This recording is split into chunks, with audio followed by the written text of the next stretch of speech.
Hey everybody, welcome back to the channel. And in today's video, I'm going to be giving a movie for a film that of Adam Sandler's that I have not seen. This is this is a film that he has come out and said, that he regrets doing, that he wished he, just had wished he never had done it. And with that kind of, yeah, I mean, with what Adam Sandler's done, I mean, movies like Jack and Jill and I like that one. It's a guilty pleasure. Leave me alone. and the Netflix stuff that isn't like murder mystery. You know, he don't regret those as far as we know, as far as I know, anyways. But he regrets this one. So I wanted to see how bad this movie was, and that movie is Going Overboard. Now, this movie is trash. I can definitely see why Adam Sandler regrets this movie. Yeah, this is his first breakout movie role. He had done like 4 episodes of, I think it was the Cosby Show, wasn't it? Yeah. And then he did this. There's nothing redeemable about this besides Adam Sandler, because Adam Sandler is still Adam Sandler in this. He's still silly crazy. He's still silly crazy. He's himself in this. But he's not too overboard usually in it. No pun intended. Listen, I didn't even think about that. That was not intentional. But this is just. I hate that he did this, because this movie, cinematography wise, it is garbage. It looks like something. I keep smelling weird shit. I keep thinking I'm smelling like fries or something.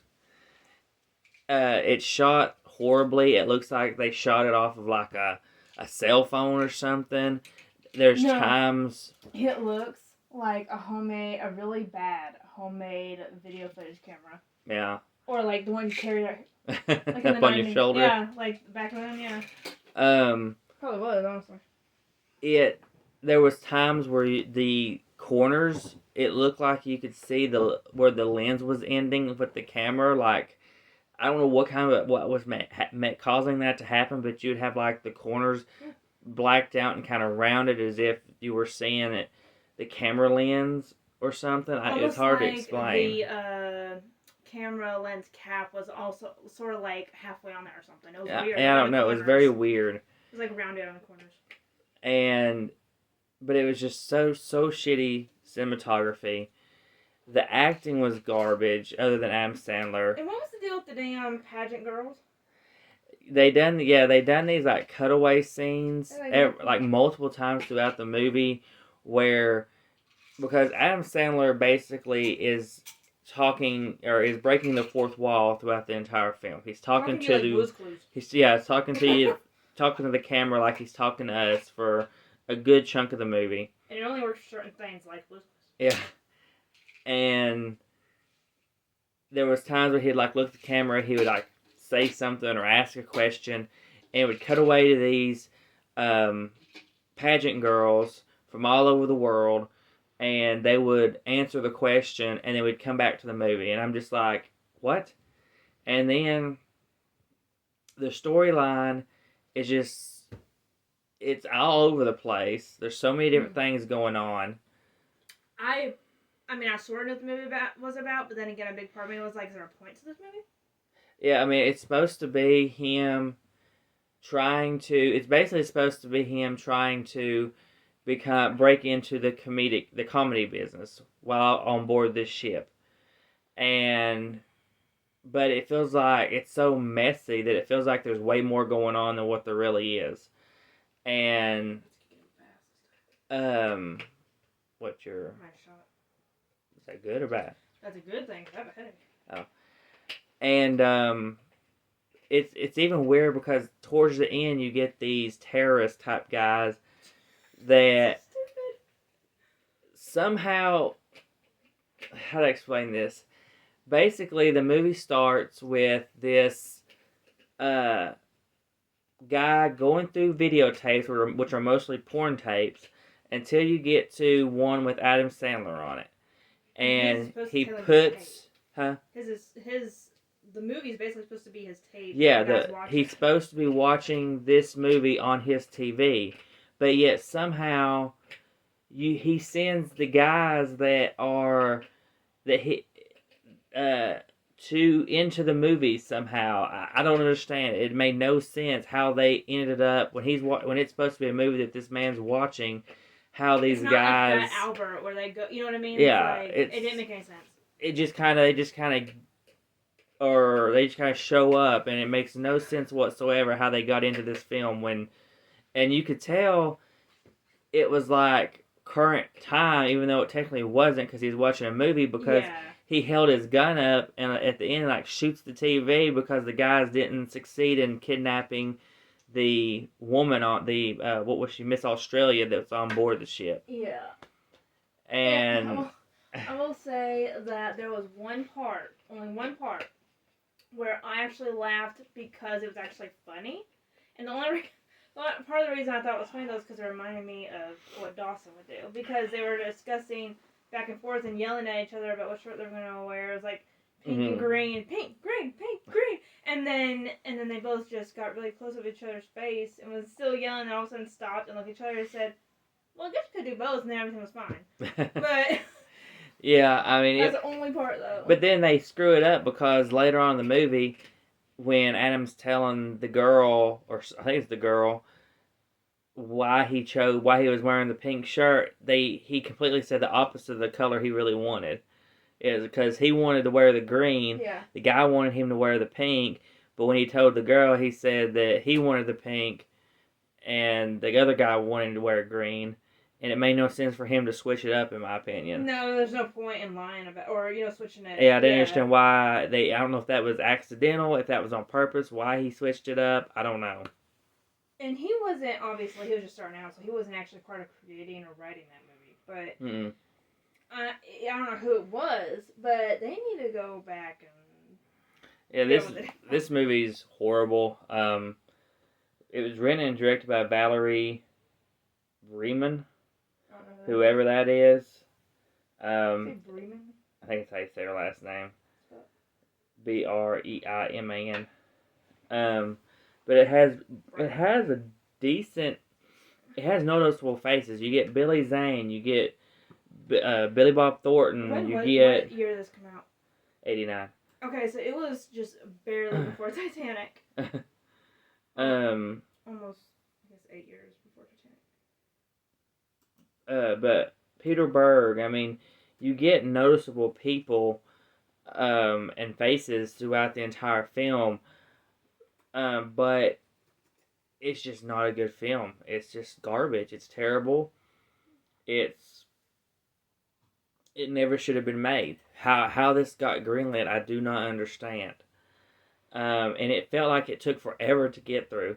The movie's 97 minutes with end credits, so probably about 90, we'll call it 94 minutes without end credits.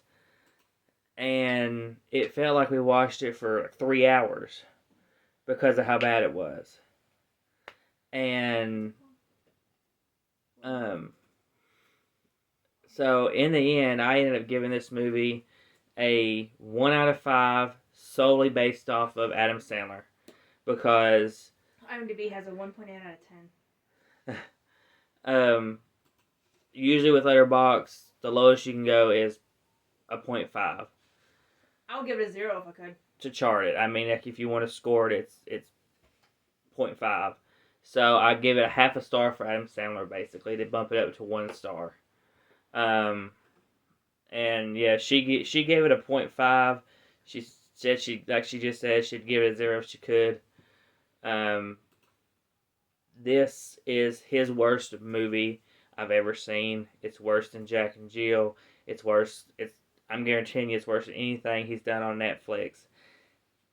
If you want to bitch and complain about his next Netflix stuff, you need to watch that. Watch this, and that will give you a whole new appreciation for his Netflix stuff. Yeah.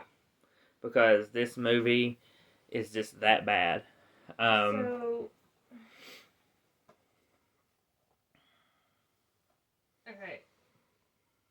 born in 64, first of all. But I'm not saying that matters. I'm just saying. Random fact of the video.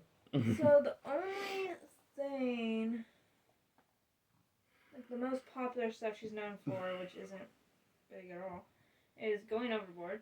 She's having a baby, living sex, and overnight.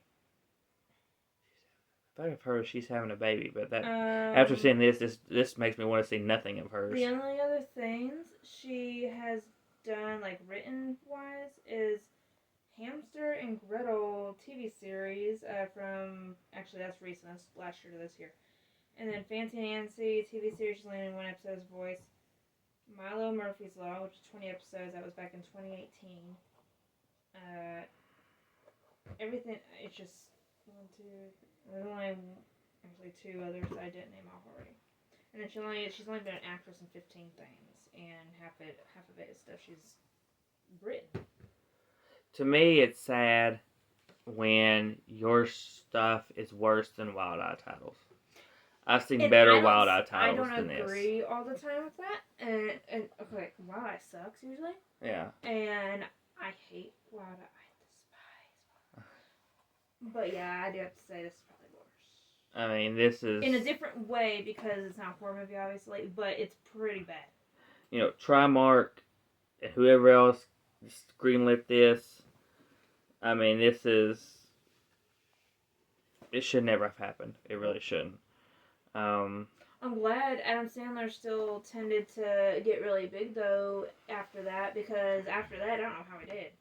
Yeah. Probably because he carried the movie, because he's the only even somewhat decent part of that movie. Yeah. I mean, you had Billy Zane and Billy Bob Thornton. Thankfully, they didn't ruin their careers either. But, I mean... Did Billy Zane really do anything before that, though? I feel like he didn't, because I don't even... Unless I was just on the first movie I really, really saw of him in it, but I don't remember anybody saying anything about him prior to Titanic. That's what I knew him from, to start. But, I think that's everything. Anything else you want to say about it, or I feel like we've kind of crushed this movie hard enough? I don't know, I feel like we could go more, but it's okay. Yeah, we could probably make a whole hour-long video of how bad the movie is, but yeah, so that's everything for Going Overboard. So please comment, like, subscribe, hit the bell, be notified for our videos, and we will see you all in the next one.